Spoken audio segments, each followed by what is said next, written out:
Transportation Secretary Pete Buttigieg has been making the media rounds on behalf of President Biden and Vice President Harris, and he recently appeared on The Daily Show with Jon Stewart. He and Stewart bonded over their respective legendary spars with the Fox propaganda network. Buttigieg hinted that he was being vetted by the vice president as a potential running mate, and then he made a pretty compelling defense of the Biden-Harris record compared to Donald Trump's. But before we unpack all that, if you end up liking this video and you want to support the channel, please be sure to hit the like, subscribe, and alert bell before you go. All right, friends, we have several clips to talk about in this video. I want to start with this one here. So Pete Buttigieg, as you know, is one of the best Democratic surrogates. He's one of the best debaters, interviewers, interviewees, rhetoricians, and communicators in the Democratic Party. He is the bane of the Fox propaganda network. When he ran for president in 2020, he would frequently go up against the best and brightest of Fox and just steamroll them. It's a wonder that they still occasionally have him on. I think it's because, number one, even Fox viewers know he's good for content. And number two, there's probably a professional challenge there. They want to be, each Fox host wants to be the one to beat Pete Buttigieg, and it's never happened. So he's been making the media rounds, especially as the election is tightening it up. And then he appeared on The Daily Show, and he and Jon Stewart have a lot in common. Stewart's obviously funnier, but he and Buttigieg both have this reputation for being legendary debaters and communicators and challenges for the Fox propaganda network. And so they had a moment of bonding over that. I swear to God, though, you are, for liberals, watching you go on Fox News and discuss things in a rational manner. It is for liberals. It's like when Gosling hosts SNL. It's just that. It's just like, oh, he's so good at this. Oh. Is that an uncomfortable thing to do? Is it something you enjoy? A little. I mean, I never thought that Fox News would be like a specialty of mine. Yes. It's not something I watched a ton of before I found myself going on it often. You ain't missing much, sir. You ain't missing much. You know, what I found is it is important to reach people where they are. And even if I'm skeptical sometimes that the network is covering things in good faith, I know lots of people who are tuning in good faith. And he does it very, very well. And they go on like that talking. Stewart alludes to his many appearances on the Fox propaganda network, particularly when Bill O'Reilly and Chris Wallace were employed at the network. Now, I think Fox is much too terrified of Jon Stewart's wit and his debate energy to bring him on. I can't imagine if Buttigieg were more inclined to roast them to their faces instead of just calmly and effectively refuting their points, they probably wouldn't have him on either. But it's good that somebody like this is able to be on the network and expose Fox News viewers to facts that they might not otherwise, that they almost certainly wouldn't otherwise hear. Later on in the conversation, towards the end, and by the way, this interview is about 20 minutes long. I recommend that you check the whole thing out. As soon as the secretary walks out on the floor, the crowd bursts into a standing ovation, unlike anything I've heard on The Daily Show in quite some time. So it seems that the energy within the Democratic Party, the Democratic coalition, is quite renewed. And to see somebody as effective and fearless as Pete Buttigieg coming out to make the case is something that inspires a lot of people who may have otherwise been pretty discouraged with the state of American politics. In this particular clip, Secretary Buttigieg makes a compelling case for the Biden-Harris record, particularly with respect to jobs and manufacturing.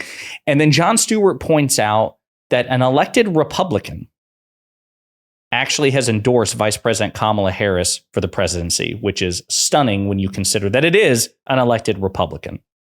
It's still really important that we make the cars here. And that's part of what we've been working to make happen. There was a manufacturing recession during Trump, even before COVID. Right. There is a manufacturing boom now. You have to go back decades to find anything like this much investment in terms of the amount of places around the country right now where factories are being built. There was just a guy, I think it was the mayor, it was a city in Arizona, might have been Mesa, wrote an op-ed almost saying exactly that. He's a Republican, and he's in a border town, and he was saying, I'm supporting Harris because of the Investment Act of Infrastructure, because of the CHIPS Act, because of what they've tried to do.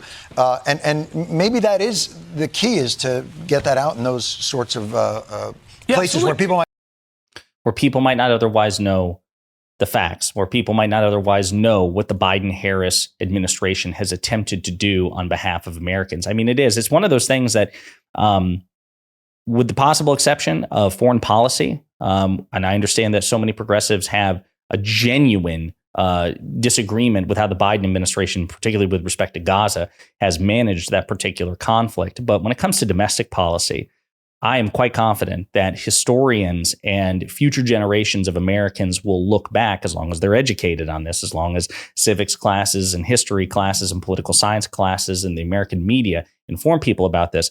President Biden will have transformed the country domestically for the better. Congressman Eric Swalwell has said it repeatedly, even said it on Fox News. We might even do a video about it, that his kids will drive on roads that Joe Biden built, that Kamala Harris built, that the Democrats built. They will use internet that was expanded by Democrats, by Joe Biden, by Kamala Harris, et cetera, and so forth. So many of these things, these infrastructure projects, the manufacturing swell, some of the effects are immediate, some will not be known until 2, 3, 4 years, some not even decades until down the road where it will be really felt. And by the way, if Republican presidents are presiding at that time, you can damn well be certain that they will try to take credit for all of that.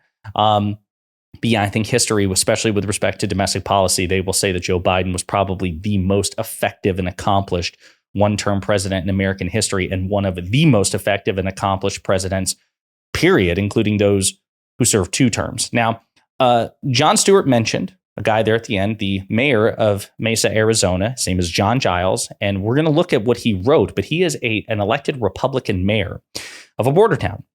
And he is now making the rounds, publicly endorsing the vice president. And I want to play some of these clips.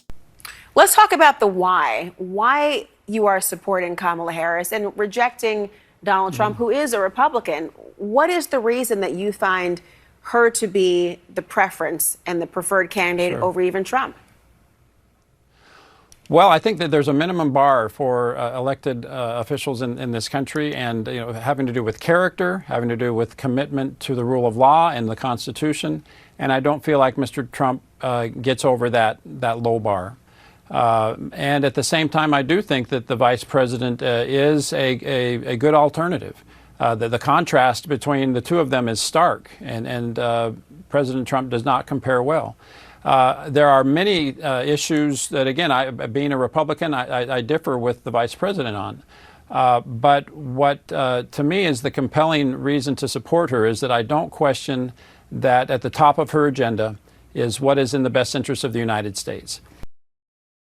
And you probably would with Donald Trump. Again, we'll get into his op-ed in which he published the sentiment in more detail, but another clip of Jon Giles. Mr. Mayor, tell us why, in your estimation, Donald Trump should not be returned to the White House. Well, I'm obviously reluctant to as a Republican, I love to endorse Republicans, and so this was a pretty thoughtful process. Also being a mayor, my preference is to avoid getting involved in public partisan fighting whenever possible. But there are certain times that the question that is presented is a moral one and an ethical one and a question of character, and silence is not an option. So that's my argument to my fellow Republicans, that this is not a year that we can follow tradition or follow misplaced loyalty and vote for a Republican at the top of the ticket. Donald Trump has demonstrated that he lacks the character, lacks the commitment to the rule of law and to the United States Constitution to qualify as an elected official, let alone as president of the United States. A stunning rebuke from an active elected Republican official in a swing state. Stunning, right? Usually, like, people who are bold enough to rebuke Donald Trump are people who have been removed from public office because their MAGA cultish constituents punish them for it, or because they've been formally censured by Trump's cultish Republican Party, or people who are on their way out, like, for example, Mitt Romney. So let's take a look at this. So he wrote this op-ed, Jon Giles. Why, as a Republican mayor, I support Kamala Harris over Trump. Arizona Republicans like me can emulate Senator John McCain's motto of country first and beat back Trump and his threat to democracy. He says, the time has come for my Arizona Republicans to return to the core foundations of the grand old party. Our party used to stand for the belief that every Arizonan, no matter their background or circumstance, should have the freedom, opportunity, and security to live out their American dream. But since Donald Trump refused to accept the outcome of the 2020 election, Republicans have yet to course correct. The Republican Party with Trump at its helm continues down the path of political extremism, away from focusing on our fundamental freedoms. Now more than ever, we need leaders who will put country over party. I believe my party has a moral and ethical responsibility to restore faith in our democratic institutions. In the spirit of the late Senator John McCain's motto, Country First, I call on other Arizona Republicans to join me in choosing country over party this election and to vote against Donald Trump. Trump did not support Arizona cities. In Arizona, we faced the brunt of misinformation, elected denialism, and an erosion of trust in our justice system. The Grand Canyon state is ground zero in the fight against repeated false claims to disrupt our electoral process, from fake presidential electors attempting to undermine Arizona's election to a sham audit by Arizona Senate Republicans that was spurred by conspiracy theories. Significant reforms to immigration and border policies that would have addressed the crisis at our southern border were blocked by Trump because he didn't want the problem solved. He wanted to exploit it for personal political gain. Since 2014, so for 10 years, I've had the honor of being the mayor of Mesa, the nation's 36th largest city and one of the most conservative. Under Trump, American cities didn't get the support they deserved. Infrastructure Week was made into a joke. But under the Biden-Harris administration, Mesa has seen a historic federal funding for the Phoenix-Mesa Gateway Airport, along with investments to make sure our streets and public transit systems benefit from modern technology. With the CHIPS Act, Vice President Kamala Harris and President Joe Biden are delivering thousands of new jobs to Arizonans and helping us grow critical industries. Harris is the competent leader we need. Trump poses a serious threat to our nation. We can't have a felon representing us on the national stage, let alone one who would threaten to abandon NATO and our standing abroad. We are in a moment that only happens once every few generations, when we have to defend democracy and stand up for the right to vote and our civil rights. It's essential that we proceed in a manner that strengthens rather than diminishes public confidence in our democratic institutions. What kind of country do we want to live in? Vice President Harris is fighting to make sure Americans can get ahead and be safe from gun violence and restore and protect the rights of women. Donald Trump, on the other hand, would enact the extreme and dangerous Project 2025 agenda if elected, which would roll back our rights and freedoms. We can choose a future for our children and our grandchildren based on decency, respect, and morality, or succumb to the crudeness and vulgarity of Trump and J.D. Vance and the far-right agenda they would champion. Arizona leaders like McCain and Senator Mark Kelly have embodied the commitment to country over party. And it's that same high caliber of character and leadership I see in Vice President Harris. A sitting elected Republican mayor who has served in that capacity as an elected Republican mayor for 10 years and who presides over one of the largest and most conservative, so that intersection, cities in the country. Interesting stuff. Makes a very compelling case. Folks, I love this. I love Pete Buttigieg's energy. I love the fact that he and Jon Stewart had a chance to bond over their shared historic battles with the Fox propaganda network. And I love that they're calling attention to the fact that there are elected Republicans who, many of whom probably privately feel this way, but a few who have the courage to come out and say, yeah, don't back Trump, back the Vice President Kamala Harris. Love this stuff. Let me know what you think in the comments.